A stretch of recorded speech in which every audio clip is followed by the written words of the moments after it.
Hello and welcome back to our series Subhash Kashyap. तो हमने कुछ कुछ चीज़ें बात करी थी, जैसे हमने इंडियन पॉलिटी पढ़ा था।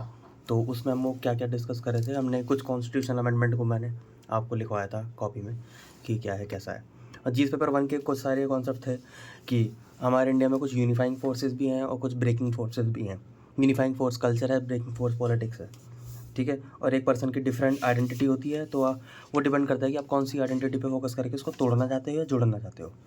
और पंचायत का रोल में देखा था कि कैसे वो एक ट्रेडिशन को कंटिन्यू करते हुए आया है, ठीक है। वो सारी चीज़ें हमने देखी थी। खैर ये सारी चीज़ें इलेबरेट होंगी अपनी जब हम लोग अपना कोर्स करेंगे इंडियन सोसाइटी का, ओके। तो आई थिंक हमने यहाँ तक रुका था और कुछ भी इंपॉर्टेंट इसमें नहीं है जो हमारे प्रीलिम्स मेंस के काम का हो। कोई भी मोनोलिथ लेफ्ट नहीं है, सब हमने सब कुछ देख लिया है ना। तो लेट्स मूव अहेड, क्योंकि रिवीजन जो है आप लोग साथ में करते रहना। रिवीजन एक एक बारी में ही हम पूरी करेंगे, ठीक है। पेज नंबर 59 पे हम लोग, और ये बुक जो है I think more than 300-400 pages की तो बुक ही है ये। तो अगर रिवीजन भी करते चलेंगे तो आई डोंट थिंक ये सिलेबस कभी ख़त्म हो पाएगा। तो लेट्स मूव सिटीजनशिप। अभी हम लोग पढ़ के आए हैं, अगर सिटीजनशिप जो है हम लोग बेसिकली कॉन्स्टिट्यूशन में जो कुछ कुछ टॉपिक्स हैं पॉलिटिकल सिस्टम के वो देख रहे हैं। ह्यूमन राइट्स देख लिया हमने, ठीक है। एडल्ट फ्रेंचाइजी, सोशलिज्म देखा हमने। सोशलिज्म में जस्टिस का कॉन्सेप्ट है और सोशल जस्टिस सबसे ऊपर है हमारी। सेक्युलरिज्म देख लिया हमने, और कुछ कुछ उसके प्रोविज़न भी हमने देखे थे कि माइनॉरिटीज़ को भी राइट्स हमने दिए हुए हैं, वो अपना एजुकेशनल इंस्टीट्यूशन चला सकते हैं। और इक्वलिटी की बात करी, बिल्डिंग द नेशन में नेशन को बिल्ड करते वक्त हमने कैसे यूनिफाइंग फोर्स है सब देख लिया। सिटीजनशिप पे आते हैं अब, क्या है ये। तो there exist no concept of Indian citizenship between 26 November 1949, ठीक है। तो 26 नवंबर 1949 से पहले इंडियन सिटीजनशिप एग्जिस्ट ही नहीं करती थी। डेट इंपॉर्टेंट है, ठीक है। तो इससे पहले नहीं करती थी। Until then those of us who lived in British India were under the crown and as such British subject govern by the British nationalities act, and those of us who came from any or the princely state had the status of British protected person, ठीक है। तो अगर आप लोग princely state से आए हो तो आप ब्रिटिश के प्रोटेक्टेड पर्सन हो, वरना उसके अलावा जो आप तो रूल कर जाओगे तो वो आप ब्रिटिश का सब्जेक्ट हो बाय ब्रिटिश नेशनैलिटी एक्ट, ठीक है। तो ब्रिटिश नेशनैलिटी एक्ट के हिसाब से चले जाएगा आपका। तो ये चीज़ें हैं। Citizenship provision of the constitution let down the law in regard to which who would be the citizen of India at the time of commencement of the constitution. तो कौन इंडियंस होंगे उसके बारे में डिस्कस किया। These includes provision of the citizenship by domicile, domicile हो सकता है आपका, ठीक है, of migrants from and to Pakistan, Indian residing in foreign countries. The mode of acquisition and termination of citizenship was left by the constitution for regulation of parliament by law. और फिर बोल दिया कि पार्लियामेंट बाय लॉ के हिसाब से define कर देगा कि कौन इंडियन है कौन नहीं है, ठीक है। बाकी कुछ कुछ उन्होंने प्रोविजन डाले कि डोमिसाइल के हिसाब से और पाकिस्तान में कौन आ रहा जा रहा है उसके हिसाब से होगा, ठीक है। तो पार्लियामेंट ने बाद में पास किया Indian citizenship act 1955 which has been amended from time to time. The latest amendment 2003-5 में हुई है, वैसे तो और भी ज़्यादा हुई हैं, बट इस बुक क्योंकि ये बुक पुरानी अपडेट नहीं हुई है तो 2003 और 5 में ऐसा लिखा हुआ है कि अब अमेंडमेंट रिसेंट है provided for dual citizenship and overseas citizenship, ठीक है। तो ये पॉसिबल है। तो प्रोवाइडेड फॉर डुअल सिटीजनशिप की बात कर रहा है कि डुअल सिटीजनशिप का प्रोविजन डाला हुआ है। Within certain limitation person of Indian origin settled abroad have been allowed benefits of Indian citizenship. तो कोई बाहर सेटल हो रहा है तो इंडियन सिटीजनशिप के बेनिफिट्स होंगे if the country of their adoption themselves permit dual citizenship. तो dual citizenship is now allowed, ठीक है। अगर वहाँ की कंट्री अलाउ कर रही है तो हम लोग भी अलाउ कर देंगे, कुछ ऐसी बात है, ठीक है। तो उनको इंडियन सिटीजनशिप के बेनिफिट्स मिलेंगे, ठीक है। तो यहाँ से प्रीलिम्स का क्वेश्चन बन सकता है कि डुअल सिटीजनशिप है कि नहीं, ठीक है। यूजुअली देखा जाए तो नहीं होता कॉन्स्टिट्यूशन के हिसाब से, बट लॉ के हिसाब से है। कॉन्स्टिट्यूशन के हिसाब से नहीं होगा, लॉ के हिसाब से है, बट तो यूजुअली इंडिया में है डुअल सिटीजनशिप। जो रिसेंट चेंजेस आए हैं इंडियन सिटीजनशिप एक्ट में उसके हिसाब से अगर दूसरी कंट्री अलाउ कर रही है तो हम भी अलाउ कर देंगे। It was in keeping with the aim of building an integrated Indian nation and a united fraternity that the constitutional maker decided to provide for a single citizenship with accompanying rights, benefits and obligation throughout the territory of India. All citizens, irrespective of the state in which they are born, are citizens of India and have the same rights and duties all over the country without any discrimination, subject to only a few special protection in case of Jammu Kashmir tribal areas. सबको equality है, सब citizen को. The power of parliament under article 16 to prescribe residence within state or union territory as a necessary qualification for certain classes for employment under the state or union territories. तो भाई article 16 में ना employment की बात की गई है कि एम्प्लॉयमेंट के लिए एक स्पेसिफिक ग्रुप बना सकते हैं और उनको इस ग्रुप को थोड़ा सा पॉजिटिव डिस्क्रिमिनेट कर सकते हैं. ठीक है, तो वो है. बट खैर ये सारी चीज़ें ना आर्टिकल्स वाली चीज़ें हम कॉन्स्टिट्यूशन वाले में पढ़ेंगे, अभी थीम पढ़ रहे हैं. ठीक है, तो ये है. Also all the Indian citizen travelling abroad do so on Indian passports and represent Indian identity and loyalty to one entity that is republic of India. तो ठीक है, तो अभी इसमें सिटीजनशिप में ना इंपॉर्टेंट जो है वो लिखते चलते हैं हम लोग, क्योंकि नोट्स बनाना ज़रूरी है. सिटीजनशिप, ठीक है. Did not exist before, did not exist before 26 of November. Year याद होना चाहिए, ठीक है. Year important 1949. इन सब के भी ईयर याद होना चाहिए, यही सब आपके आंसर में डिस्टिंक्शनेस लेके आएगा. ठीक है, तो 1949 से पहले सिटीजनशिप जो थी वो नहीं करती थी. ठीक है, और rule as per British nationality act. जो ब्रिटिश नेशनैलिटी एक्ट था उसके हिसाब से चलते थे. ठीक है, और अगर प्रिंसली स्टेट है, प्रिंसली वाला जो है प्रिंसली है, तो वो प्रोटेक्टेड थे, प्रोटेक्टेड स्टेट में थे, ब्रिटिश के प्रोटेक्टेड स्टेट में आते थे अगर प्रिंसली स्टेट के अंदर है तो. ठीक है, और dual citizenship is allowed. Dual citizenship allowed है. ठीक है, कौन से लॉ में लिखा हुआ है?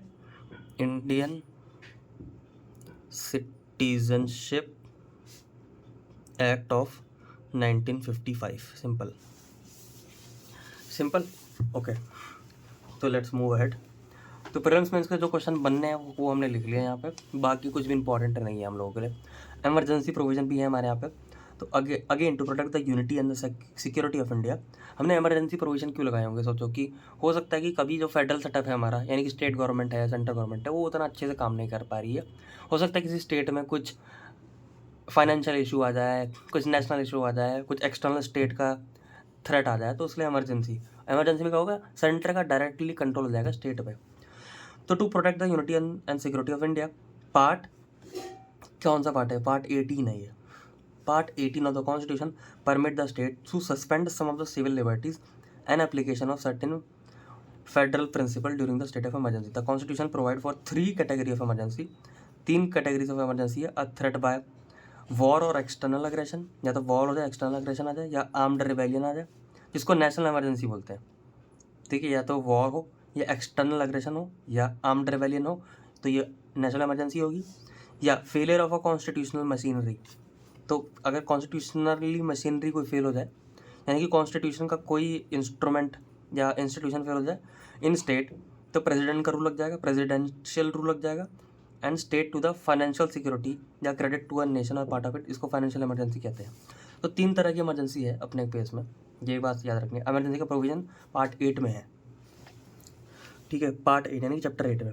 National emergency proclaims have been issued 3 times. National emergency 3 बार लगी है जब से कॉन्स्टिट्यूशन आया था. फर्स्ट कब हुआ था? 1962 में, जब चाइना के साथ इशू आया था. दूसरा 71 में, जब पाकिस्तान के साथ वो हमने वॉर किया. और जब बांग्लादेश बनता है तब 71 में. द रिजल्ट क्या हुआ कि बांग्लादेश बना. And in 1975 the third emergency. 1975 में थर्ड इमरजेंसी इंदिरा गांधी ने लगा दी थी, ये बोल के कि क्या हो रहा है, इंटरनल डिस्टर्बेंस हो रहा है कंट्री में. ठीक है, stemming from the political opposition, क्योंकि अपोजिशन था, अपोजिशन क्लेम कर रहा था कि आपने वोट चोरी करी है, तो इमरजेंसी लगा दी थी इंटरनल डिस्टर्बेंस को यूज़ करके. कोड कर रखा है. ठीक है, president's rule in the state has been imposed frequently. 100 बार से ज़्यादा. तो प्रेसिडेंट रूल तो बहुत बार होता रहता है ना. And it is often criticise as being politically motivated. और फाइनेंशियल इमरजेंसी तो कभी नहीं आई है. ठीक है, इमरजेंसी लिख लेते हैं. इमरजेंसी, और ये इमरजेंसी पार्ट 8 में है, पार्ट 18 में है, ठीक है। 3 टाइप्स की हैं, अभी सिर्फ टाइप लिख लो, नेशनल, प्रेसिडेंशियल, प्रेसिडेंशियल का रूल जब लग जाता है वो, और फाइनेंशियल। नेशनल वाली जो लगी है 3 बार लगी है, कब 1962 चाइना के साथ, 1971 पाकिस्तान के साथ, और 1975 इंदिरा गांधी, 3 बार लगी हुई है, ठीक है। ये कब लगी है, 100+ बार लगी है, और ये कितनी बार लगी है, 0 बार लगी है, ठीक है। तो ऐसे याद होना चाहिए। और ये ईयर तो सब बहुत ही इंपॉर्टेंट वाले हैं, तो पता ही होते हैं ना। 62 में क्या हुआ था पता है, 71 में बांग्लादेश बना था पता है, 75 में क्या हुआ था, इंदिरा गांधी वाला हुआ था वो। Choice of model, the adaptation of the democratic polity, parliamentary government and representative legislature institution after the independence from colonial rule did not mean that British institution as such were being transplanted in India. ऐसा नहीं कि हमने copy paste कर दिया British की चीज़ों को, they were actually institution of the colonial model as it had developed in India. Parliamentary institution as we know them today had an organic growth on the Indian soil. तो parliamentary का जो है organic growth हुआ है। Parliament system तो पहले भी था, अपने एंशिएंट टाइम में भी था ना, सभा समिति देखा हमने, और हमने वो भी देखा था कि हमारा शांति पूर्वा, आई थिंक शांति पूर्वा ही है, एक बार चेक कर लेते हैं। शांति पूर्वा जो हमारा महाभारत में, उसमें संसद के बारे में लिखा हुआ है ना, शांति परवा ही है, सॉरी हाँ शांति परवा है ना।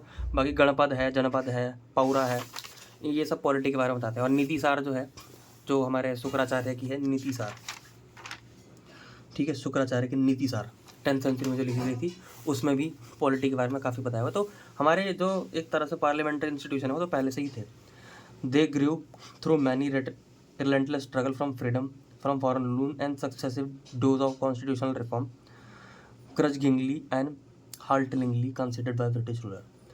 तो अगेन इंपॉर्टेंट प्रीलिम्स के लिए, even today the early days of the freedom struggle, one of the nationalist chief demand used to be that British should concede to Indian subject the same institution and freedom that they themselves enjoy back home. तो ऐसा बोलते थे, same equality दो हमको, जो आपको अपने घर में मिलती है, ब्रिटिश को ब्रिटेन में मिलती है, वो हमको भी चाहिए, वही इक्वालिटी।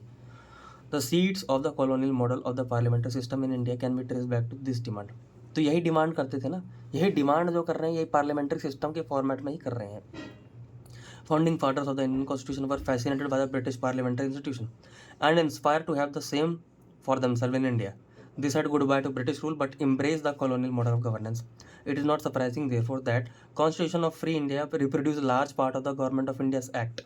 तो ये जो एक्ट आया था, गवर्नमेंट ऑफ इंडिया एक्ट 1935, इसी एक्ट को ही हमने एक तरह से इनहेरिट किया, और ये हमारा कॉन्स्टिट्यूशन बनता है, which was the British parliament blue print, British parliament का ब्लू प्रिंट था, and charter for dividing India as K M Munshi puts it.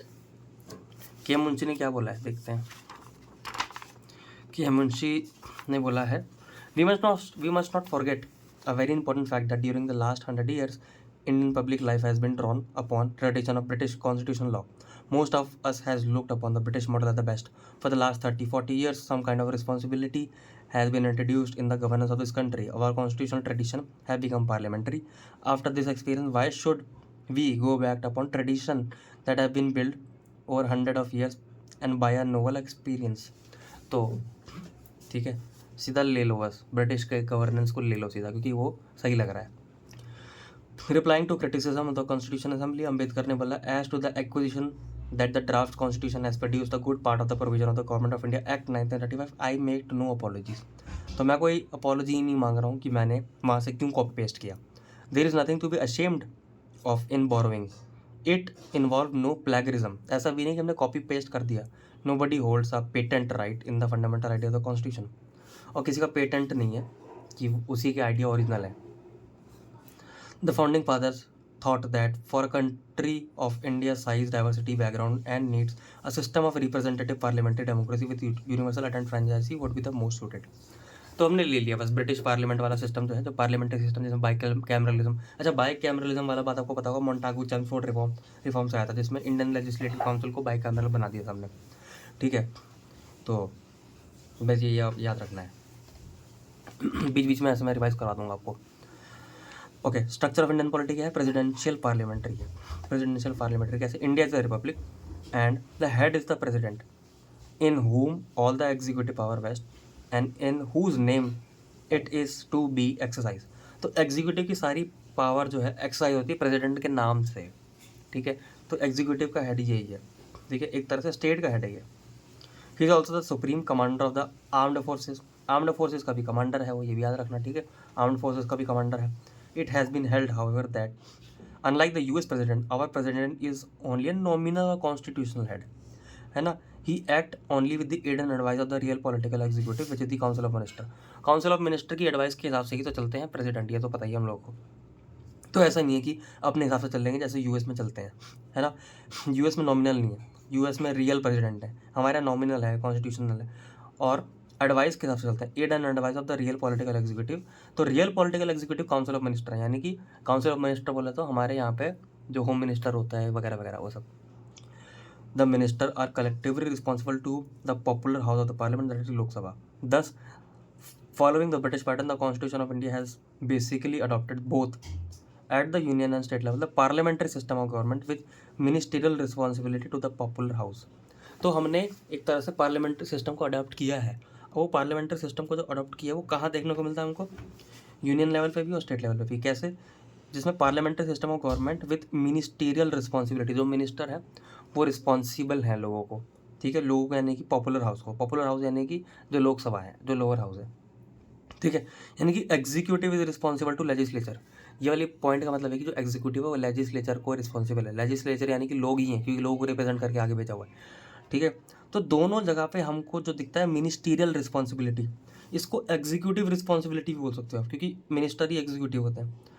Ministerial responsibility मतलब executive responsibility to the popular house. Popular house का मतलब legislature होता है, legislature जिसमें भी lower house, ठीक है, ठीक है। तो यार ये वाले जो वोकेबलरी हैं, वर्ड्स हैं, ये सारे इंपॉर्टेंट होते हैं और ये सब हमको लिखने भी होते हैं। Ministerial responsibility to the popular house, तो ये लिखने हमको मिनिस्टीरियल रिस्पॉन्सिबिलिटी है, तो ये हमको देखने को मिलता है। पार्लियामेंट्री वाला यहाँ पे देखने को मिलता है, ठीक है।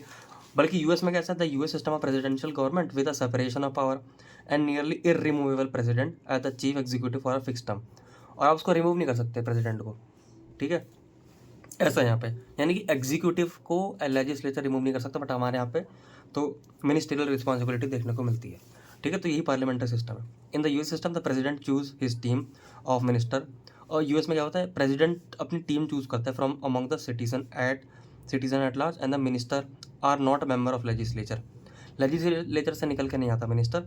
While in the parliamentary system British are minister are from parliament and remain part of it, responsible to his house of the people.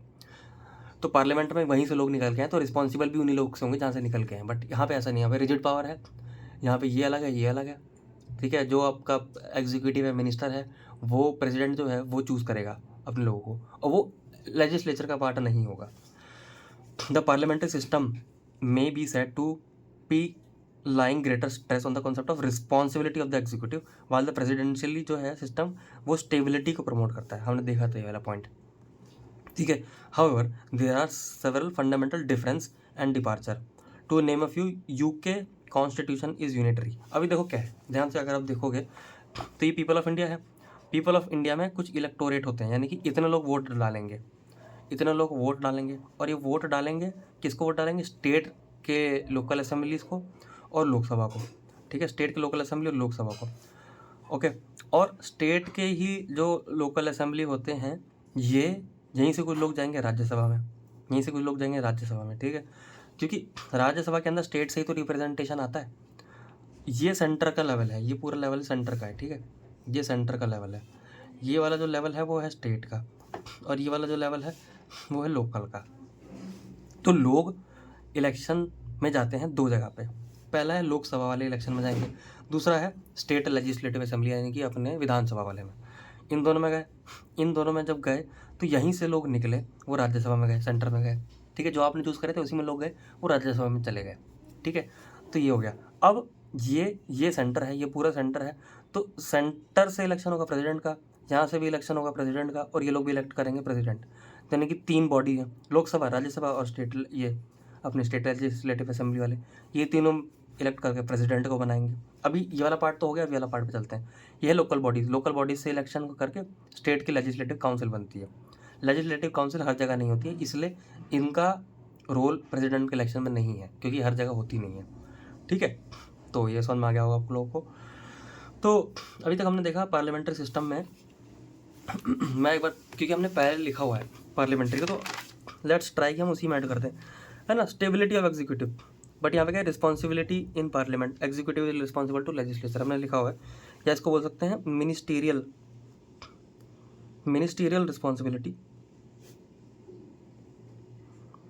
Ministerial responsibility है टू पॉपुलर हाउस, ये अपना है पार्लियामेंट्री। और प्रेसिडेंशियल मतलब हमने देखा ही है, देखो पार्लियामेंट्री में लेजिस्लेचर से निकल के आया एग्जीक्यूटिव, बॉर्न है, अकाउंटेबल है, head of the state government, head of the ये बराबर नहीं है, और पार्लियामेंट्री सुप्रीम है, नो कॉन्स्टिट्यूशन, ये सब तो हमने यूके का कॉन्टेक्स्ट में देखा था, बट मोटा मोटी यही है। और ये स्टेबिलिटी प्रोवाइड करता है, रिजिड सेपरेशन ऑफ पावर है, जुडिशल रिव्यू एब्सोल्यूट है इस केस में, ठीक है। और head of the state, head of the government है, स्टेबिलिटी देता है वगैरह। और ग्लोबलाइजेशन हमने देखा था ना, ग्लोबलाइजेशन जैसे जैसे आ रहा है वैसे वैसे नेशनल इंस्टीट्यूशन जो है वो उसकी पावर कम हो रही है, और ग्लोबल हेजेमोनिक पावर जो है वो बढ़ रही है। ग्लोबल जो पावर है वो ज़्यादा बढ़ रही है, नेशनल वाली पावर कम हो रही है। इससे जो लोकल लेवल की पॉलिटी वो इमर्ज हो रही है ना। इन सबको जब फटकार पड़ रही है तो लोकल वाली लेवल की पावर बढ़ रही है। ये कंक्लूजन में अच्छा पॉइंट है, ठीक है। तो ये अब देखो और भी, जैसे यूके का कॉन्स्टिट्यूशन यूनिटरी है, यूनिटरी यानी कि यूनियन के पास ज़्यादा पावर है, फेडरल नहीं है, यूनिटरी है, यानी कि सॉरी उल्टा बोल दिया मैंने, हाँ। यूनिटरी का मतलब है कि सिर्फ सेंटर गवर्नमेंट है, वहाँ पे स्टेट गवर्नमेंट है ही नहीं, ठीक है। While hours is largely federal, but हमारा क्या है, फेडरल है, बट हम दोनों का पार्लियामेंट्री है, ठीक है। There are monarchy with a hereditary king, while we are republic with an elected president. Republic का मतलब ये होता है कि प्रेसिडेंट आपका इलेक्टेड होगा, है ना। यही रिपब्लिक का मतलब होता है कि जो आपका हेड ऑफ द स्टेट है वो इलेक्टेड होगा, head of the state monarchy नहीं होगा। Unlike the British, we have a written constitution and our parliament therefore is not sovereign. Parliament sovereign नहीं है हमारे केस में, क्योंकि हमारा रिटन कॉन्स्टिट्यूशन सोवरेन है, पार्लियामेंट सोवरेन नहीं है। And legislation passed by its subject to judicial review, और हमारा जुडिशियल रिव्यू हो सकता है क्योंकि रिटन लॉ है, सब कुछ रिटन कॉन्स्टिट्यूशन है। Our constitution includes charter of justiciable fundamental rights which are enforceable by the courts not only against the executive but also against the legislature, checks and balances, क्योंकि सब कुछ return है but वहाँ पे return नहीं है, but दोनों parliamentary हैं, तो डिफरेंसेस हैं। The founding fathers preferred the parliamentary form because they had some experience of operating it, उनको एक्सपीरियंस था इसलिए पार्लियामेंट वाली फॉर्मेट को लिया हमने। And there were advantages in continuing established institution. After a long struggle of responsible government and against arbitrary executive authority, they were naturally allergic to fix term irremovable executive, क्योंकि भाई इतने time तक उनको दिक्कत थी, रूल कर रहे थे, तो ऐसा नहीं होना चाहिए कि कोई भी बन गया अगर एग्जीक्यूटिव तो वो इरिमूवेबल हो, ठीक है। तो उनको एलर्जी थी फिक्स टर्म से। In highly pluralistic society with India size diversity and with many pulls of various kinds, they believe that parliamentary form was the most suited for accommodating variety of interest and building a united India, ठीक है। तो अगर मैं question पूछूं कि why parliamentary form of government is chosen in case of India and not presidential, उसका answer है ये, वाई पार्लियामेंट्री, ठीक है। पार्लियामेंट्री हमने क्यों लिया, पहला तो ये कि एक्सपीरियंस था, हमको एक्सपीरियंस था उसका, ठीक है। दूसरा एलर्जी थी, allergic to fix term executive. क्यों एलर्जी थी, क्योंकि वो बन सकता है आर्बिट्री बिकम हो सकता है, मतलब आर्बिट्री बन सकता है, ठीक है, ठीक है ये। और डाइवर्सिटी इन इंडिया, क्योंकि इंडिया में डाइवर्सिटी है, और जितनी अगर डाइवर्सिटी होगी तो डाइवर्स व्यू को अकोमोडेट करना पड़ेगा आपको, ठीक है। तो बहुत सारे डाइवर्स हैं, इसलिए सबका इंटरेस्ट करना चाहिए, इसलिए पार्लियामेंट्री, ठीक है।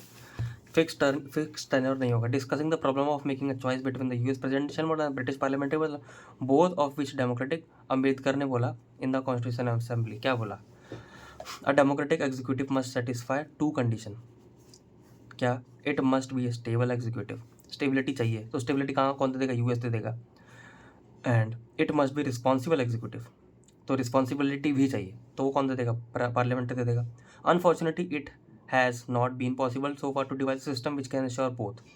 You can have a system which can give you more stability but less responsibility, or you can have a system which give you more responsibility but less stability. American and the Swiss system is more stability वाला है, और British वाला जो है वो मोर responsibility वाला है. The draft constitution in recommending the parliamentary system of executive has preferred more responsibility to more stability. Responsibility होनी चाहिए, स्टेबिलिटी से लोग थोड़ा कॉम्प्रोमाइज़ कर लेंगे. In the British parliamentary system, Parliament was supposed to be supreme and sovereign. There was no limitation of its power, and at least in theory, as much as there was no written constitution, and the judiciary has no power of judicial review. Judiciary review किसको करेगा जब कुछ return ही नहीं है? Return नहीं है तो supreme कौन होगा? पार्लियामेंट सुप्रीम होगा. और यूएस में क्या है, सुप्रीम कोर्ट के पास पावर है इंटरप्रेट करने की, क्योंकि सब कुछ रिटर्न है चीज़ें, ठीक है, रिजिड पावर है. इंडिया में क्या, constitution has arrived at the middle course and compromising between British sovereignty of the parliament and American judiciary supremacy. तो इंडिया ने दोनों कर लिया, British sovereignty of the parliament भी लिया एंड अमेरिका का जुडिशियल वाला भी चाहिए कि जुडिशरी के पास पावर भी होनी चाहिए. We are governed by the rule of the law, and judicial review of the administrative action is essential part of the rule of law. Thus, court can determine not only the constitutionality of the law, but also the procedural part of the administrative action. तो court सिर्फ ये से decide नहीं करेगा law क्या है, but law का procedure क्या है, प्रोसीजरल पार्ट जो है वो भी डिसाइड करेगा, है ना. वो एक केस दे रखा है उसके हिसाब से, तो प्रोसीजर भी डिफाइन करेगा. ये वाली बात इंपॉर्टेंट है, ये लिख लेंगे, ठीक है. तो कोर्ट बताएगा प्रोसीजर क्या है. But since we have written constitution and the powers of the function of the every organ are well defined and delimited by the constitution, there is no question on any organ, not even parliament, being sovereign. तो parliament sovereign तो है ही नहीं. Both parliament and supreme court are supreme in the respective sphere. दोनों supreme अपनी जगह supreme है वो. While the supreme court may declare a law passed by the parliament ultra vires as being violative of the constitution, a parliament may within its certain restriction amend most part of the constitution.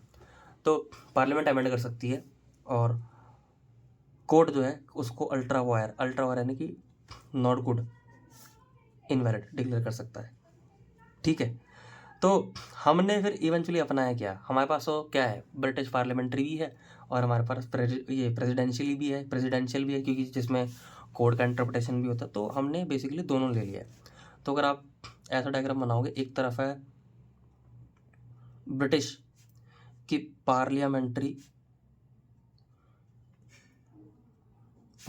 System, और एक है US का presidential system. इसमें responsibility है किसकी, ministerial responsibility है, और इसमें क्या है, स्टेबिलिटी है, ठीक है. इसमें क्या होता है, जुडिशियल रिव्यू होता है, जुडिशियल रिव्यू इंक्रीज होता है, ठीक है. तो और इसमें क्या होता है, लेस जुडिशियल रिव्यू, ठीक है, लेस जुडिशियल रिव्यू. तो हमने क्या बनाया अपना सिस्टम को, वी बिकेम प्रेसिडेंशियल पार्लियामेंट्री. शुरुआत में लिखा हुआ है, अगर आप देखोगे यहाँ पे चॉइस ऑफ मॉडल में, structure of Indian polity is presidential parliamentary. दोनों है, हम लोग दोनों हैं, ठीक है. हम लोग के पास जुडिशियल रिव्यू भी है, ये भी एग्जिस्ट करता है, और रिस्पॉन्सिबिलिटी भी है, ये भी है, ठीक है. दोनों चीज़ें हैं अपने पास. तो this is called middle path. हमने मिडल बीच का रास्ता ना अपनाया. अब चेक करना है सेंट्रलाइज्ड है या डिसेंट्रलाइज्ड है. देखते हैं क्या लगता है आपको, सेंट्रलाइज या डिसेंट्रलाइज्ड है. आई थिंक अगर मिडल में देखा जाए तो थोड़ा वो है, सेंट्रलाइज थोड़ा. देखते हैं क्या है, क्योंकि सेंट्रलाइज क्योंकि हमारे पास इमरजेंसी प्रोविजन भी है, बट हमारे पास पंचायत प्रोविजन भी है. तो देखते हैं क्या बुक क्या बोलती है. Generally power is exercise in two way, centralize or decentralize. Democratic societies give preference to decentralize. It gives strength and priority to the local administration. Panchayati raj system है उसका यही ऑब्जेक्टिव है, ठीक है, कि डिसेंट्रलाइज हो. India is a nation with large population, wide geography area and lot of varieties. It is not possible for such nation to meet the requirement of the people effectively merely with the centralise. तो क्योंकि लोग diverse हैं तो centralise तो चलेगा नहीं.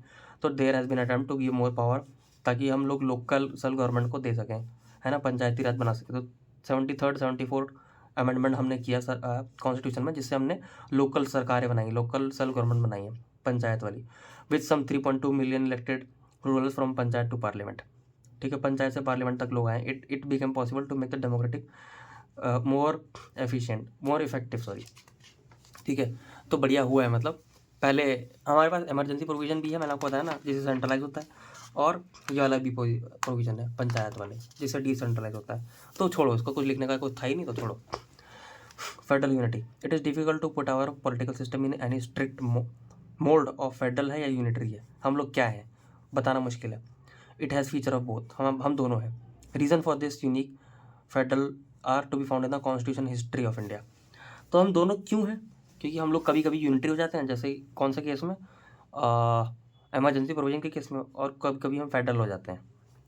The share size of country, the nature, ये ब्ला ब्ला ब्ला, chapter 7 में पढ़ लेना, ऐसा कह रहे हैं, ठीक है। तो हम लोग फेडरल यूनिटी हैं, मत लिखो इसको, छोड़ो। Respective power and the function of the three organs of the state, the most cardinal function of the political system is to establish three organs. Three organ बनाना है to demarcate their responsibility and sphere of jurisdiction authority to regulate their relationship with each other and with people, है ना। तो इनका relation आपस में कैसा, लोगों के साथ कैसा है। In a traditional simplistic manner, it may be said that the job of the legislation is to make the law, executive execute करता है, administer करता है law, और judiciary interpret करता है law को, ठीक है। The union government is divided into three distinct but interrelated branch. Union government भी ऐसे डिवाइडेड है, लेजिस्लेटिव, एग्जीक्यूटिव एंड जुडिशरी में। As the British parliamentary model, the leadership of the executive is drawn from and remains responsible to legislative, है ना। तो legislative से निकल के आया एग्जीक्यूटिव, और एग्जीक्यूटिव का हेड ही प्राइम मिनिस्टर होता है, और वही रिस्पॉन्सिबल भी होता है लेजिस्लेचर को, ठीक है, पार्लियामेंट्री सिस्टम, ठीक है। भी हटाओ, नथिंग इंपॉर्टेंट, प्रीलिम्स में इसके साथ कुछ भी इंपॉर्टेंट नहीं, हटाओ। एग्जीक्यूटिव देख लेते क्या होता है, ये जो एग्जीक्यूट करता है। Under the British system the head of the state is hereditary, British में तो head of the state hereditary, हमारे में head of the state elected है, इसलिए हम लोग रिपब्लिक हैं। But as the relationship between king and the parliament has evolve, king और पार्लियामेंट का रिलेशनशिप इवॉल्व हुआ है, ठीक है, has evolve the centuries. Real politic and executive power has come to B wasted in the cabinet. Real power अभी cabinet के पास, cabinet यानी कि छोटा ग्रुप होता है जिसमें बहुत पावरफुल मिनिस्टर होते हैं, तो वो है, ठीक है। तो रियल पावर उनके पास cabinet, while king has become constitution, nominal, ceremonial, और किंग तो ऐसी का ऐसी रह गया, रियल पावर कैबिनेट के पास होती है।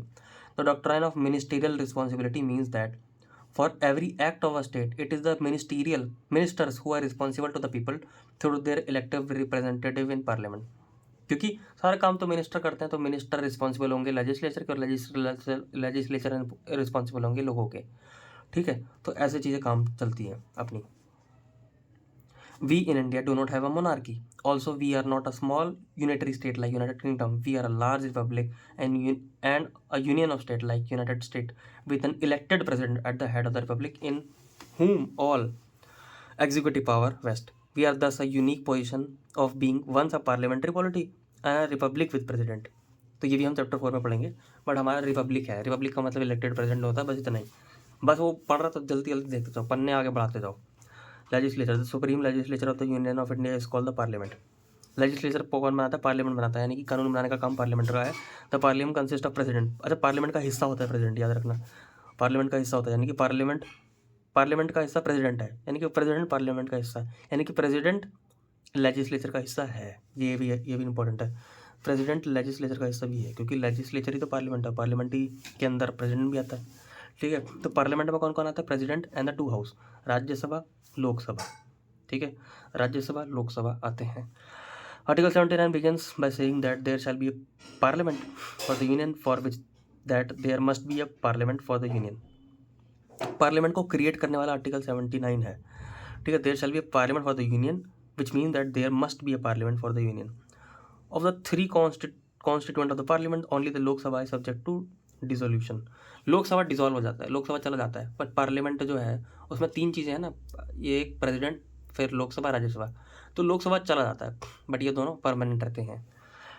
The Rajya Sabha is a permanent और कंटिन्यूइंग बॉडी, 1/3 ऑफ इस मेंबर रिटायर होते रहते हैं, इसके 1/3 मतलब रिटायर करते जाते हैं, और हर 2-2 साल में रिटायर करते जाते हैं, दस making the term of the individual member है 6 ईयर्स, और 6 ईयर का टेन्योर होता है राज्यसभा के मेंबर का, okay. The president has specific authority with respect to the function of the legislative branch. अब इसके अंदर प्रेसिडेंट का काम क्या है, सोचने वाली बात है ना। एग्जीक्यूटिव का काम क्या है हमारा, लेजिस्लेचर का। The president is authorise to convene parliament and give his assent to parliamentary bills. तो जैसे क्लास मॉनिटर होता है तो असेंट देता है, ये वाला वर्ड यूज़ करना है, ठीक है। असेंट करता है पार्लियामेंट्री बिल को बिफोर दे बिकम लॉ, मतलब टिक करता है उसको कि हाँ, टिक करना, अप्रूव करना मत बोलना, असेंड बोलना, ठीक है। He give assent to parliamentary bill before they become law, assent करता है। The president is empowered to address either of the house, address करता है दोनों हाउस को, and to require attendance for all its members, है ना, सबको बुला के दोनों को एड्रेस कर सकता है। तो असेंड करता है, बिल को एड्रेस करता है, ठीक है, ए, ठीक है। The president's also may send message to either houses with respect to pending bills, कुछ पेंडिंग बिल है तो उसको मैसेज भेज सकता है कि भाई message on pending bills or any other matter. The president address the first session of parliament each year, ठीक है। और ये सब प्रेसिडेंट के रोल हैं, बट हाँ मोटा मोटी आपको पता है कि असेंड करता है, एड्रेस करता है, पेंडिंग बिल के बारे में पूछ सकता है, अटेंडेंस वगैरह मेंटेन करना, ये सब।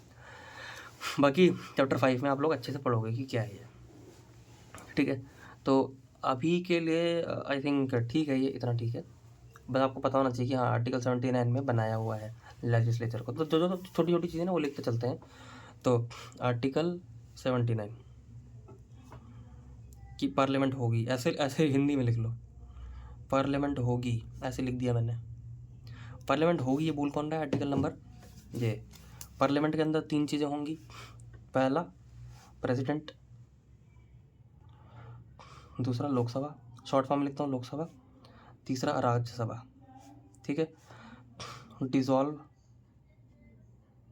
पॉसिबल, और ये दोनों क्या होंगे, परमानेंट होंगे, परमानेंट होंगे।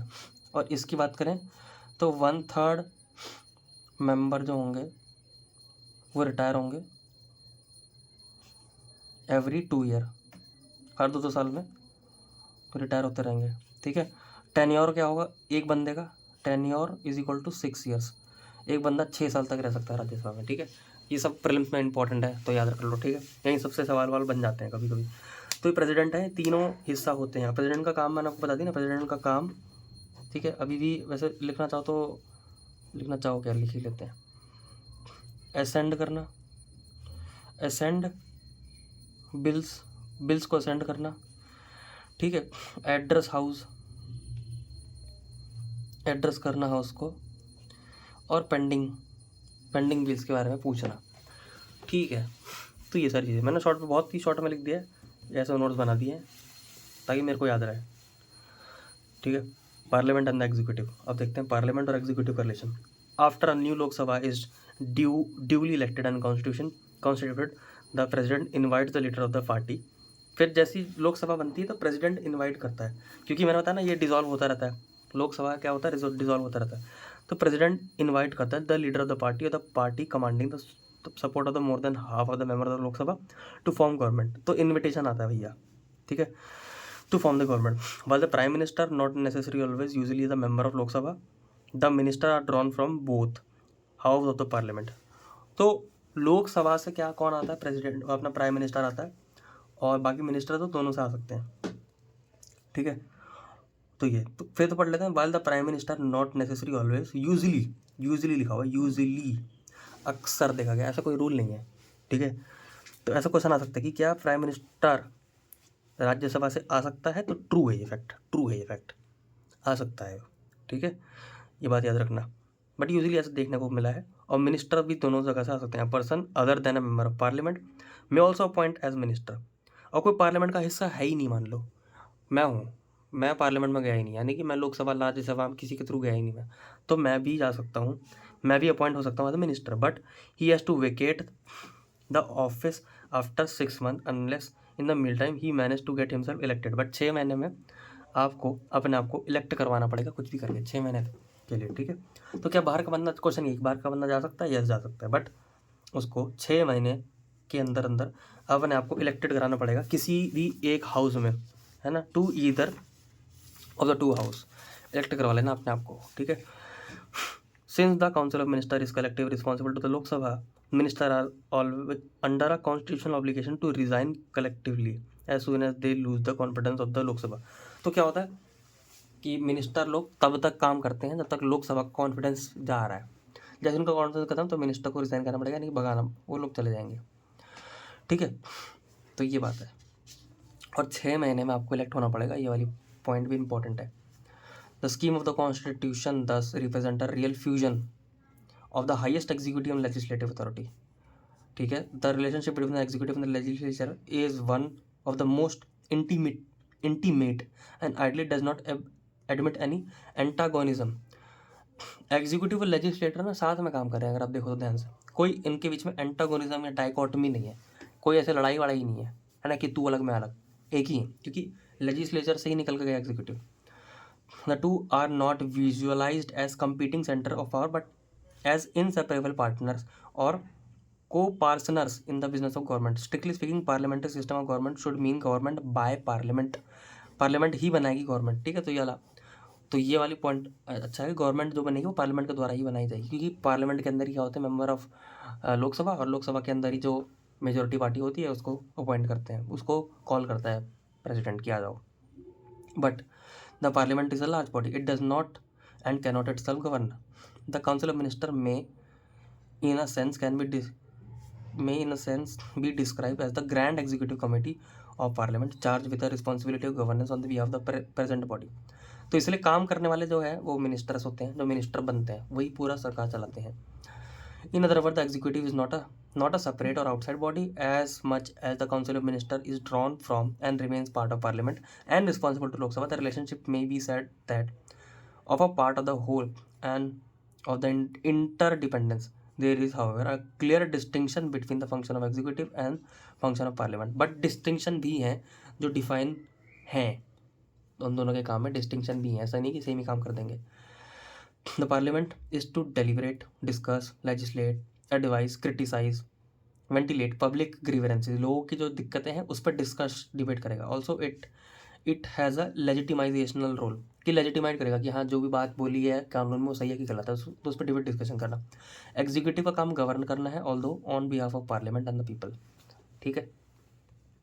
While the executive has most unlimited rights to initiate and formulate legislative and finance proposals before the parliament and to give effect to approved policies unfettered and unhindered by the parliament, the latter has the unlimited power to call for information. पूछ भी सकता है ना, parliament पूछ सकता है भाई कि तुम इन्फॉर्मेशन दो, डिस्कस करो, स्क्रूटनाइज करो, सील कर दो, है ना, जो भी तुम प्रपोजल लेके आ रहे हो। तो प्रपोजल देने वाला का काम एग्जीक्यूटिव का है, बट वो लोग एक तरह से पकड़ के रखते हैं, टाइट करके रखते हैं कि क्या कर रहे हो बताओ। The executive remains responsible and the administration accountable to parliament. The function of parliament is to exercise political and financial control over executive. Political और financial control करना executive पे parliament करता है, and to ensure parliamentary surveillance of administration. ये वाला word important है। parliamentary एक तरह से surveillance करता है administration पे, क्योंकि administration चलाने का काम executive का है, ठीक है। तो एक तरह से surveillance चल रहा है, ओके। तो ये रिलेशन हो गया एग्जीक्यूटिव और जुडिशरी के बीच में, है ना, जो क्लियर हो गया होगा। तो जो अंडरलाइन करा है वही इंपॉर्टेंट है, बट यहाँ पे आई डोंट थिंक कुछ इंपॉर्टेंट हमको लगा है। तो दोनों साथ में मिलकर काम करते हैं, वो तो सेम ही बात बार बार बोल रहा है। तो let's not waste time, judiciary पे चलते हैं। The constitution of India establish independent judiciary with power of the judicial review. The high courts and the supreme courts form single integrated judicial structure. Single structure है, high court और supreme court है वो single integrated structure है, ऐसा नहीं कि दो अलग अलग स्ट्रक्चर हैं, सिंगल स्ट्रक्चर है with jurisdiction over all laws. सारे कानून के ऊपर जुडिस्डिक्शन होता है, कोई यूनियन हो, स्टेट हो, सिविल, क्रिमिनल और constitutional. The judiciary not only adjudicate disputes and act as the custodian of the individual rights and freedom, but may from time to time need to interpret the constitution and review legislation to determine its vires. कि vires मतलब कि वो law valid है कि नहीं है, तो उसकी इंटरप्रिटेशन देने का काम भी जुडिशरी का है, ठीक है। इंटरप्रेटेट करता है और चेक करता है कि राइट्स वॉलेट हो रहे हैं कि नहीं है सब, ठीक है। The word of the supreme court is the final law of the land. जो उसने बोल दिया वही लॉ है, क्योंकि वो इंटरप्रेट करता है ना। The supreme court also function as the arbiter of any dispute in regard to the jurisdiction and distribution of power between state and the union of the state. यानी कि अगर दो राज्य और स्टेट के बीच में लड़ाई होगी तो जुडिशरी देखेगा, ठीक है। सुप्रीम कोर्ट देखेगा, बेसिकली सुप्रीम कोर्ट देखेगा, सिर्फ हाई कोर्ट नहीं देखेगा, सुप्रीम कोर्ट देखेगा। सुप्रीम कोर्ट दो स्टेट के बीच में लड़ाई देखेगा और सेंटर या स्टेट के बीच में लड़ाई सुप्रीम कोर्ट देखेगा। Provision in regard to the judiciary are contain in part 5 part 4 title the this, ठीक है, हटाओ उसको, कौन से पार्ट में वो बाद में देखेंगे। It is however important to emphasise that unlike other federal system, for example that of united state, we do not have separate hierarchy of federal और स्टेट कोर्ट, है ना। जैसे यूनाइटेड स्टेट में ना हायरार्की ऑफ कोर्ट्स है, हमारे यहाँ पे कोई हायरार्की नहीं है, we do not have separate hierarchy of federal और स्टेट कोर्ट्स, ठीक है। For the entire republic of India there is one unified judicial system, हमारे यहाँ पे यूनिफाइड सिस्टम है, ठीक है। One unified judicial system, one hierarchy of court with supreme court as the highest और the apex court and only the arbitrators in the matter of relationship between the union and the state enter से। तो question बनेगा prelims में सिर्फ last वाली line से, ठीक है। तो इसको दोबारा पढ़ लो। एम्फसाइज करा जा रहा है कि unlike other federal system, for example united state, we do not have separate hierarchies of federal and state court, हमारे पास कुछ हायरार्की नहीं है, हमारे पास एक यूनिफाइड जुडिशियल सिस्टम है, one hierarchy of the courts with supreme court as the highest और apex court and as the only arbiter in the matters of relation between union and the states. तो इसमें एक question ये उठता है कि supreme court अगर highest है तो हायरार्की तो बन गई यहाँ पे तो हायरार्की बनी गई है ना। इस हायरार्की का मतलब ये नहीं है कि इसका बोला गया बात ही ठीक है और नीचे वाले का ये सबऑर्डिनेट है, ऐसा कुछ नहीं है, ठीक है। तो अभी के लिए याद रख लो, क्योंकि हम इसको ना जुडिशरी वाले चैप्टर में और अच्छे से पढ़ेंगे। अभी के लिए याद रखो, हायरार्की नहीं होती इंडिया में और यूनिफाइड जुडिशियल सिस्टम है इंडिया में, बस इतना याद कर लो, ठीक है। फिर हम आगे देखेंगे कि क्या है कैसा है सब कुछ, थोड़ा सा बताए। So let's conclude this. Parliament and the judiciary, parliament और जुडिशरी के बीच में रिलेशन क्या है? Parliament has the power to make laws regulating the constitution, organisation, jurisdiction, power of the court. तो कोर्ट जो है, कोर्ट का जुरिडिक्शन, कोर्ट की पावर है ना, regulating the constitution, organisation, jurisdiction, power, ये सब पार्लियामेंट डिसाइड करता है कि कोर्ट की पावर क्या होगी, कैसे काम करेगा। It was laid down in the constitution that the number of जजेस other than the chief justice would not be more than 7। तो नंबर ऑफ जजेस वाली जो बात है ये कॉन्स्टिट्यूशन में लिखी हुई है कि 7 से ज़्यादा नहीं होंगे। The parliament was however empowered कि ज़्यादा बोल सकते हैं, कि आप नंबर बढ़ा सकते हो। आर्टिकल 124 में लिखा हुआ है कि नंबर बढ़ाया जा सकता है, पर बढ़ाने का काम पार्लियामेंट का होगा। तो पार्लियामेंट पावर डिसाइड कर रही है कोर्ट की, अगर आप ध्यान से देख रहे हो। Under the constitution the parliament may by law, parliament क्या कर सकती है? By law extend the jurisdiction of high court or to exclude that jurisdiction of high court from any union territory. तो जो जुरिडिक्शन है किसी भी कोर्ट का, उसको कम या ज़्यादा करना, यानी कि उसकी पावर कोई एक तरह से एक्सटेंड करना या कम करना। Establish a common high court for 2 और more state, common high court establish करना 2 से ज़्यादा स्टेट में, ठीक है। और फॉर 2 और मोर स्टेट और a union territory, constitution constitute a high court for union territory और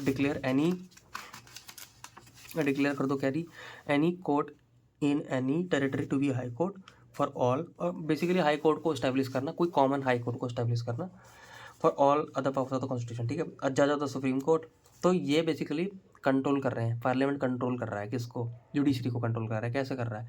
उसके पावर को डिफाइन कर रहा है, ठीक है। और उसके बेसिकली एक्सटेंड को डिफाइन करेगी, आपकी एक्सटेंड की जो टेरिटरी होगी वो इतनी होगी, और एक कॉमन हाई कोर्ट डिफाइन कर सकता है वो, ठीक है। तो ये जज ऑफ द सुप्रीम कोर्ट और high court can be removed from his office by president. President क्या कर सकता है? रिमूव कर सकता है। Removal of the supreme court जजेस जो है, हाई कोर्ट जजेस है ना, only a joint address pass by both house of the parliament, जब दोनों पार्लियामेंट के हाउस जो हैं एग्री करेंगे विद स्पेशल मेजोरिटी, ठीक है। तो मेजोरिटी लोग जो हाँ करेंगे दोनों, और फिर प्रेसिडेंट भी हाँ करेगा, क्योंकि ये तीनों हिस्सा हैं पार्लियामेंट के, तब जाके उसको रिमूव कर सकते हैं। Parliament is not empower to discuss the conduct of any जज ऑफ द सुप्रीम कोर्ट और the high court in the discharge of his duty except in the case of such motion, ठीक है। और parliament कभी भी discuss नहीं कर सकती कि वो उसका कोड ऑफ कंडक्ट कैसा है, कि वो कैसे बिहेव करता है, क्या सुप्रीम कोर्ट का जज या हाई कोर्ट का जज, एक्सेप्ट जब उसके खिलाफ एक मोशन पास हुआ हो, जब उसको रिमूव करना हो, ठीक है। तो रिमूवल वाले केस में उसका कंडक्ट डिस्कस किया जा सकता है, बट उसके अलावा उसका कंडक्ट डिस्कस नहीं कर सकते, ठीक है। तो कुछ पावर जुडिशरी के पास भी है कि आप रिमूव तो कर सकते हो, बट रिमूवल मुश्किल है, क्योंकि जॉइंट सेशन लगेगा, और स्पेशल मेजोरिटी लगेगी, पहला। दूसरा, आप डिस्कस नहीं कर सकते कि हमारा कोड ऑफ कंडक्ट कैसा है, ठीक है। Parliament may by law provide for the establishment and administrative tribunals for union. तो एडमिनिस्ट्रेटिव ट्राइब्यूनल्स यानी कि छोटे कोर्ट्स, स्पेशल कोर्ट्स होते हैं, establishment of the administrative tribunal for union and separate administrative tribunal for each state. तो ये भी parliament ही क्या कर सकता है? इस्टेब्लिश करता है। द लॉ में अंडर द प्रोविजन में स्पेसिफाई द जुरिडिक्शन डिफाइन कर दिया जाएगा उसके अंदर कि ट्राइब्यूनल का जुरिडिक्शन क्या है, एंड पावर भी। सच लॉ में exclude the jurisdiction of all court, expect the jurisdiction of the supreme court under article 136। तो जुरिडिक्शन भी डिफाइन कर सकते हैं और दूसरे जुरिडिक्शन को एक तरह से लिमिट भी कर सकते हैं, बट आर्टिकल 136 में लिखा है कि सुप्रीम कोर्ट कितना भी फैल सकता है, ठीक है, with respect to certain specific manners. Further the constitution empower parliament to create all India judicial service, all India judicial service का क्रिएशन भी पार्लियामेंट ही करता है, which shall not include any post inferior to that of a district जज। District जज के नीचे वाली को क्रिएट नहीं करना, उसके ऊपर वाली पोस्ट ही क्रिएट करनी है, तो वो ऑल इंडिया जुडिशियल सर्विस है। तो पार्लियामेंट का देखना कितने काम है, एडमिनिस्ट्रेटिव ट्राइब्यूनल्स को सेटअप करना, उसकी पावर डिफाइन करना, सुप्रीम कोर्ट को बेसिकली जो कोर्ट्स हैं उनके जुरिडिक्शन को डिफाइन करना, कम करना, ज़्यादा करना, ऑल्टर करना, ठीक है, और उसके रिमूवल का काम जो है वो भी दे रखा है, ठीक है, और उसकी पावर वगैरह डिफाइन करना, जुरिडिक्शन डिफाइन करना, ऑर्गेनाइजेशन डिफाइन करना, ये सब तो पार्लियामेंट कंट्रोल कर रहा है। The validity of any proceeding in either of the house of the parliament can not be question before a court of law. और जो भी प्रोसीडिंग चल रही है, validity of the proceeding in any house of the parliament can not be question before a court of law on ground of any allegation alleged irregularity of procedure. और अगर कुछ भी ऐसी ऐसा बोल रखा है कि प्रोसीजर फॉलो नहीं कर रखा पार्लियामेंटर ने, तो उस चीज़ को क्वेश्चन नहीं कर सकते आप लोग कोर्ट में। फिर से आराम आराम से पढ़ते हैं। The validity of any proceeding in either of the house of the parliament can not be question before court of law. Court में डिस्कस नहीं कर सकते आप किसी भी चीज़ को on the ground of any alleged irregularity of procedure, कि पार्लियामेंटर ने प्रोसीजर फॉलो नहीं किया भैया तो आप ना इसको कोर्ट में हम इसको दे रहे हैं, तो ऐसा नहीं कर सकते, ठीक है। तो कुछ आर्टिकल में लिखा हुआ है, the presiding officer of each house or any other officer or member of parliament who is for the time being vested on the powers to regulate procedure or enforce any carry or the decision of the either of the parliament is not subject to the jurisdiction of the court in exercise of those power। और जो भी basically क्या होता है, एक presiding officer होता है, वो प्रिसाइडिंग ऑफिसर उस हाउस का मॉनिटर होता है। जैसे लोकसभा का प्रिसाइडिंग ऑफिसर कोई होगा, स्पीकर होता है, लोकसभा का स्पीकर होता है, और राज्यसभा का वाइस प्रेसिडेंट होता है। तो जैसे ये दो हैं, तो इन दोनों को बेसिकली ये बोला गया है कि प्रोसीजर के बेसिस पे इनको नहीं घसीट सकते कोर्ट में। फिर से the presiding officer of each house जो है, ठीक है, for the time being with power to regulate procedure, क्योंकि इनके पास ही होती है पावर रेगुलेट करने की प्रोसीजर की, और टू इन्फोर्स और carry out the decision of either of the house of the parliament is not subject to jurisdiction of the court in exercise of those power. तो जो प्रोसीजर ये define कर रहे हैं वो अपने हिसाब से चलेंगे। ऐसा नहीं है कि प्रोसीजर के बेसिस पे आपने इनको भी धर लिया या पार्लियामेंट को धरना शुरू कर दिया। ये वाला इंपॉर्टेंट है, ठीक है, कि प्रोसीजर के बेसिस पे कोर्ट में नहीं आ सकता कोई। इसको एलैबोरेट करेंगे आगे। No member of the parliament is liable to any proceeding in any court in respect to anything said or any vote given by him in parliament or any committee therefore. Also, publication of any report, paper, vote or proceeding of parliament by or under authority of the parliament is protected against any court of proceeding। ठीक है, तो कुछ ऐसा भी अगर पार्लियामेंटर ने लिख दिया तो पार्लियामेंट की प्रोटेक्शन है कि पार्लियामेंट को कोर्ट में ऐसा नहीं डाल सकते आप लोग। अगर उसने कुछ भी रिपोर्ट या कुछ ऐसा लेके आए हो, सी चैप्टर 6 जुडिशियल सिस्टम में ज़्यादा है, इसलिए अभी इस पर भी हम लोग ज़्यादा डिस्कस नहीं कर रहे हैं, ठीक है। बट फिर भी अगर आपको डिस्कस करना है तो दोबारा पढ़ लेते हैं। No member of parliament is liable to any proceeding, किसी भी बंदे को कोर्ट में नहीं घसीटा जाएगा, इररिस्पेक्टिव ऑफ एनीथिंग सेड और वोट गिवन बाय हिम।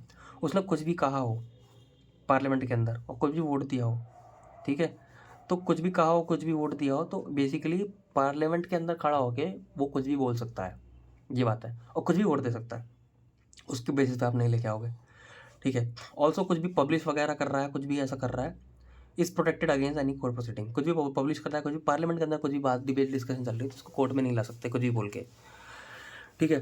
तो प्रोसीजर के हिसाब से कुछ नहीं कर सकते, स्पीकर वगैरह इन सबको भी घसीट नहीं सकते आप लोग, जो वहाँ का एक तरह से प्रिसाइडिंग ऑफिसर होता है। और पार्लियामेंट के अंदर तो आपको पूरी इम्यूनिटी मिल ली गई। इसको डिस्कशन करेंगे चैप्टर 6 में। कंक्लूजन क्या है, इंडियन पॉलिटिकल सिस्टम यूनिक है, it can not B fitted in any particular module, it is a blend of federal and unity है ना, दोनों का ब्लेंड है, प्रेसिडेंट और पार्लियामेंट्री का भी ब्लेंड है। It attempts a balance between fundamental rights of the individual and on the other hand the social economic interest of the people and the security of the state on the other. तो balance बनाता है। It present a via media मतलब कि यानी कि एक channel between the principle of parliamentary sovereignty and judicial supremacy. तो ये ये तो हमने डिस्कस कर लिया कि दोनों हमारे केस में है। It represent a real fusion of the highest executive and legislative authority, fusion भी है। The relationship between the executive and the legislature is one of the most intimate and ideally does not admit any antagonism और dichotomy, पढ़ लिया हमने। The two are not visualise as a competing power but are inseparable power, ठीक है। Judiciary जो है is also an authority coordinate with the legislature and the executive. Parliament has the power to make laws, जो क्या करेगा, constitution, organisation, jurisdiction को define करेगा। According to the constitution क्या हो सकते हैं, 7 हो सकते हैं। चीफ जस्टिस जो है can be appointing by the president appoint करता है। They can not be removed except through a procedure, define कर रखा है कॉन्स्टिट्यूशन में, प्रोसीजर के बेसिस पे आपको रिमूव करना पड़ेगा। प्रोसीजर में क्या है, दोनों हाउस को बैठना पड़ेगा, देन प्रेसिडेंट उसको रिमूव करेगा। द पार्लियामेंट में भी by law provide administrative tribunals की बात कर दी है, ठीक है। The parliament is not empower to discuss conduct of any जज, तो जज का भी कंडक्ट डिस्कस नहीं कर सकते आप, कोर्ट वोट का जो भी है डिस्चार्ज, जब वो अपने ड्यूटी दे रहा है office duty, except in the case of motion, तो आप उसका कोड ऑफ कंडक्ट डिस्कस नहीं कर सकती, यह भी हमने देख लिया। और वैलिडिटी ऑफ द प्रोसीजिंग जो है can not be question before the law, अगर प्रोसीजर वाली डिस्कस नहीं कर सकते आप कोर्ट में, ठीक है, ये भी बात है। जुडिशरी इंपॉर्टेंट रोल करता है, ये भी ठीक लिया। और कोर्ट भी किसी लॉ को अल्ट्रा वायलेट डिक्लेयर कर सकता है। आर्टिकल 13 में लिखा हुआ है कि प्रोहिबिट करता है मेकिंग एनी, आर्टिकल 13 बोलता है कि prohibit the making of any law by parliament और state legislature by any other authority which में इनकन्सिस्टेंट, जो बेसिकली पार्ट 3 के खिलाफ लॉज जो हैं वो अगर आप बना रहे हो तो उसको डिक्लेयर कर दिया जाएगा नल। वो करेगा कौन, जुडिशरी रिव्यू, ठीक है। तो ये the basic function of the court is to adjudicate dispute between individual और स्टेट वेट, इन सब के बीच में देख लिया हमने। कोर्ट में भी रिक्वायर टू इंटरप्रेट कर सकता है एंड द इंटरप्रिटेशन वही लॉ बन जाता है। पार्लियामेंट जो है is not supreme as British parliament but where in principle parliament is supreme and until recently no judicial review of legislation was permitted. At the same time judiciary in India is not as supreme as united state, ठीक है। तो parliament British की तरह नहीं है और judiciary United states की तरह नहीं है, तो ये दोनों का बैलेंस है, ये कंक्लूजन है, ठीक है। सिंपल है इसलिए मैंने जल्दी जल्दी पढ़ लिया इसको, सिंपल ही था। एग्जीक्यूटिव से पढ़ना हमको, वो पढ़ेंगे नेक्स्ट वीडियो में। और एग्जीक्यूटिव को आई डोंट थिंक ख़त्म हो पाएगा क्योंकि डिस्कशन डीप करना है उसमें। इसमें तो नोट्स भी कुछ नहीं थे, सिंपल सी चीज़ें थी, सिंपल सी बातें थी, ठीक है। अभी जुडिशरी को पढ़ते हैं, मिलते हैं नेक्स्ट वीडियो में, बाय।